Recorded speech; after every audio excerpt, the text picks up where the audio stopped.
My next story is an old English tale. It's over 5,000 years old, so most of you probably know it. It's called Jack and the Beanstalk. Once upon a time, by the way, it's not about me. It's about another boy called Jack, so I'm not 5,000 years old at all. So stop saying that. Anyway, once upon a time, a long time ago, there lived Jack and his mother. They lived with their one cow, Milky White, in a cottage, somewhere or other, I forget where. Anyway, one day, poor Milky White discovered that she could give no milk, which was horrible because Milky White was the family income. Jack and his mum basically depended on her to make them money by making the Milky Bars that she sold when she gave them milk. "What on earth are we going to do?" said Jack's mother. "Without Milky White, we'll have no food, we won't be able to pay the bills." "Don't worry, Mother, I'll get a job," said Jack. But he tried this before, several times, and, well, he mostly lost them after a few days. "No," said his mother, "it's no good. We'll have to sell poor old Milky White. You must take her to the market on Tuesday and sell her for whatever price you can get." And so, one bright sunny Tuesday morning, Jack put a rope round Milky White's neck, and they set off together down the road, over the bridge, toward the market. They were just about to enter the market when they met a little old man. "Where are you off to, Jack?" said the old man. "I'm taking this old cow to market," said Jack. "It's funny," said Jack. "I thought you... Oh, never mind. I see what you mean now, yes. Well, let me see. That's a fine beast you have there. Tell me, do you know how many beans make 5? 2 in each hand and 1 in the mouth," responded Jack, "as quick as you like." "Very good," said the old man. "You deserve a bit of luck. So I'll swap these beans for your cow." "That doesn't seem a very fair deal to me," said Jack, and he was about to tell the old man to get stuffed when the old man said, "But these are magic beans. Plant them at dawn, and by the morning you'll have the biggest bean plant you ever seen." Now remember what I said. Plant them, and you'll have a big beanstalk by the dawn. And so Jack went back home with the 5 beans in his pocket, and the old man disappeared and was never seen again. Jack was very excited by the time he got home, and his mother saw the big smile on his face. "Well done, Jack," she said when she saw Milky White wasn't with him. "How much did you get for her?" "You'll never guess, Mother." Jack's mother was so excited she couldn't be bothered to guess. "Come on, Jack," she said. "Show me how much you got for the cow." Jack produced the beans and gave them to his mother. First, she was speechless. Then she was furious. "We are desperate for money, Jack, and now you've given away our cow for 5 silly beans!" With that, she threw the beans out of the window, boing, boing, boing, boing, boing, down into the garden. Jack tried to tell his mum that they were magic beans, but she said he was a nasty little liar, smacked his bottom, and sent him to bed without any supper. The next morning, Jack woke up and wondered why it was so dark outside. He couldn't see the sun or anything. Then he realised why. Because outside his window was the biggest beanstalk he'd ever seen. Jack wasted no time. He knew what he must do. He climbed out of the window and started to climb up the beanstalk. Up and up he went, higher and higher, until he saw a long, long road with one lonely little cottage at the edge of the road. Now, by this time, Jack was pretty hungry. He hadn't had any supper, remember, so he knocked on the cottage door. "Hello," he said, "I'm a wandering minstrel. Could I have some breakfast, please?" "I'm the Duke of Cornwall," said the man sarcastically, and shut the door in Jack's face. So Jack went along the road a bit more. He walked, he walked, he walked, and he walked a bit more, until he saw the most enormous castle before him. This castle was so big, you couldn't actually see the chimney. It was way up in the clouds. Jack thought about knocking on the door, but there was nobody about. In the courtyard, there was just an old stable and an old bucket. Then he saw in the doorway of the castle the most enormous woman he'd ever seen. She made giant haystacks look like Jimmy Clitheroe. "Good morning," cried Jack. "Could you give me some breakfast, please?" "Give you some breakfast?" cried the old woman. "My husband will have you for breakfast if he comes home and finds you here. There's nothing he likes more than a tasty little pie." But Jack didn't care about husbands or being eaten or anything. He was too hungry. "Oh, go on," he said. "Just a little something and I'll be on my way." Now, the giant's wife wasn't a bad old sort, so she gave Jack some bread and cheese. But before Jack had even finished it, the whole castle began to shake with the enormous footsteps of the husband coming home. "Quick!" cried the giant's wife. "You better get out of sight! You can hide in the fireplace!" And in came the giant himself, who was obviously the big woman's husband. He was at least 24 feet tall, and underneath his arms he carried 3 cows. "Here we are," he said in a very giantish voice. "I've just been out to get my breakfast." But before the giant's wife could respond, the giant threw back his head and sniffed the air. Then he began to bellow. Not all that loudly, actually, but loud enough for a giant. "Fee, fi, fo, fum. I smell the blood of an Englishman.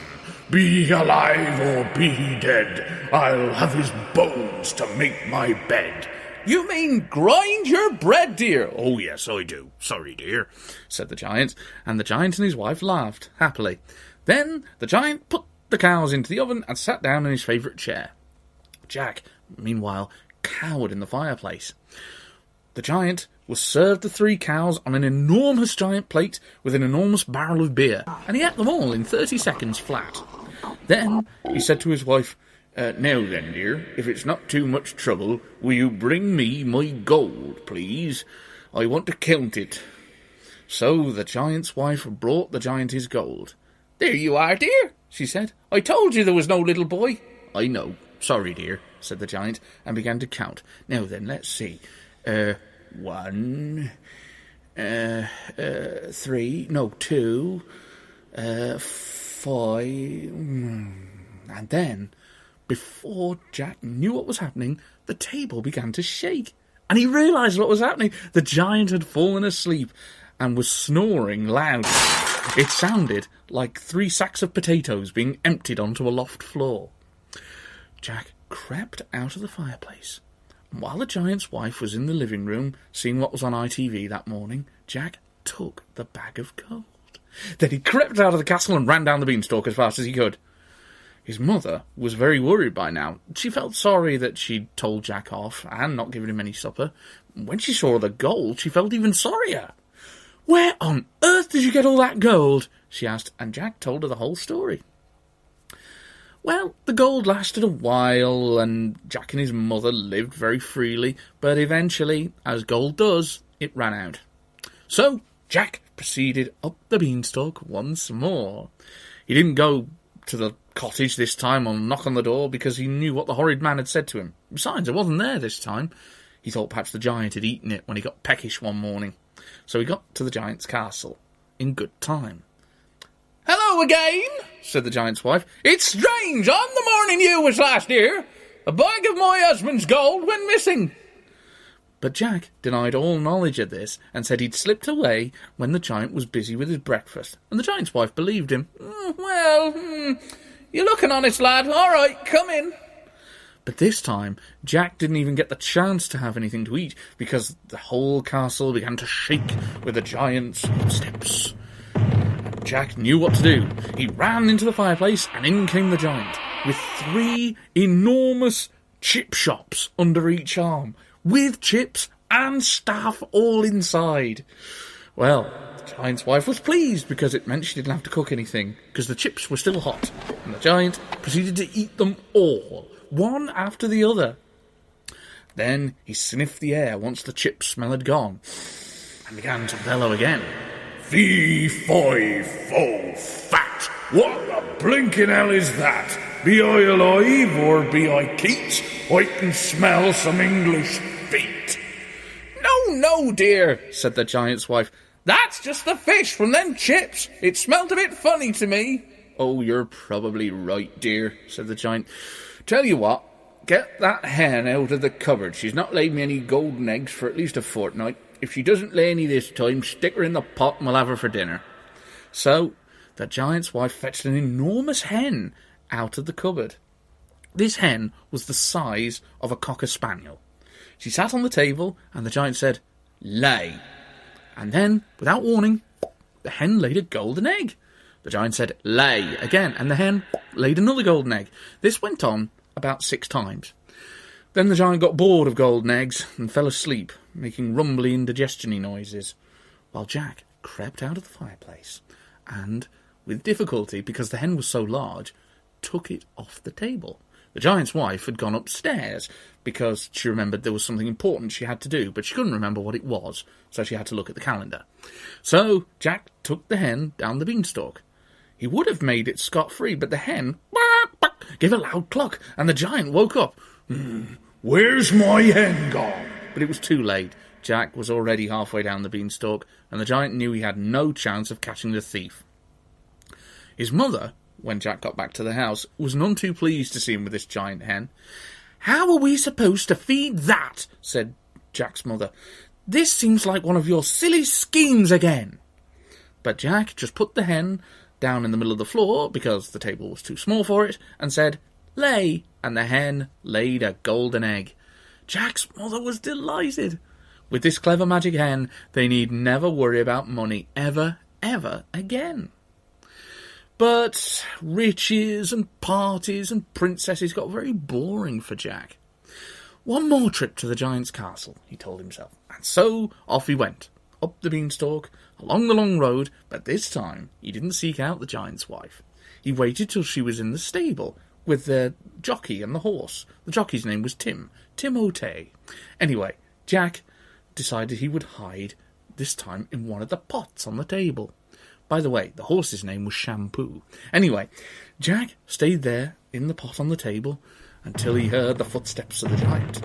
This time, the giant only had 1 cow under his arm. After the chip shop episode, he was on a diet because he wanted to run down the beanstalk fast, and he ate the cow in no time at all. "Wife," he said, "bring me my..." And then he stopped, and he sniffed the air and began to bellow. "Fee, fi, fo, feel. Something's making me feel ill. Be I alive or be I dead, or stove in his thieving head?" And Jack cowered and shook in the pan, and the giant's wife said, "Ooh, if it's that cheeky little boy who took your golden hen, I know where he is, dear." And she ran straight to the fireplace. But of course Jack wasn't there. "I know he's here somewhere," cried the giant, "and when I find him, I'm going to have him on toast for my breakfast. I'll do my giant's voice as well. Fee, fi." "No, I won't," said the giant, and he sat down in his chair. "Oh, dear. Oh, that cough's coming on again, wife. Bring me my magic harp to soothe it away." So the giant's wife fetched a harp to the table, and the giant said, "Sing." And the giant sat back as the harp sang. On and on it went, until the giant, rather than being soothed, fell asleep. Well, the giant's wife had better things to do than listen to her husband snore all day, and she decided to go and read the Racing Post. Jack crept out of the pot on the table and picked up the magic harp. He was about to run off with it when the harp cried, "Master! Master!" The giant woke up with a start. "What?" he roared, and then he saw Jack running towards the door and made a run after him. Jack was very fast, but the giant was very fast as well. "Come back with my harp," he roared, and when he shouted, "I'll have your bones to make my bed. I mean, grind my bread. Oh, it doesn't matter what I mean. I'll have your bones, and I'll have your guts for garters, and your sausages with chips." Oh, the giant was cross, but Jack was fast and not cross. He ran to the beanstalk and began to climb down, and as he reached the bottom, he shouted, "Mother! Mother! Bring the axe!" Jack's mother came out. She was terrified when she saw the giant's huge feet, and she was appalled at the smell as well. I mean, do giants actually wash their socks or what? Anyway, she gave the axe to Jack, and Jack put the harp gently down on the ground, and it cried, "Master! Master!" The giant swung his big body onto the beanstalk, and Jack thought, this is the end. But he took a great swing and a chop into the stalk of the beanstalk. Nothing happened. Jack swung and chopped again. This time, the stalk gave a shudder. With one final chop, Jack chopped the beanstalk down, and the giant fell down to the ground. And he landed so hard, he made an enormous hole in the ground where he fell. Unfortunately, there was no way the giant could survive a fall like that, and I'm afraid he died horribly and miserably. Jack and his mother didn't mind. To them, the hole was just the right size to build a magnificent palace, and Jack decided he would marry the princess he took a fancy to at the last ball, which is exactly what he did. The magic harp played at their wedding, and they all lived happily ever after. As for the giant's wife, well, she didn't much care that the giant was never coming home. It left her free to do all the things she enjoyed doing. And as for the jockey, well, who cares about him? I don't.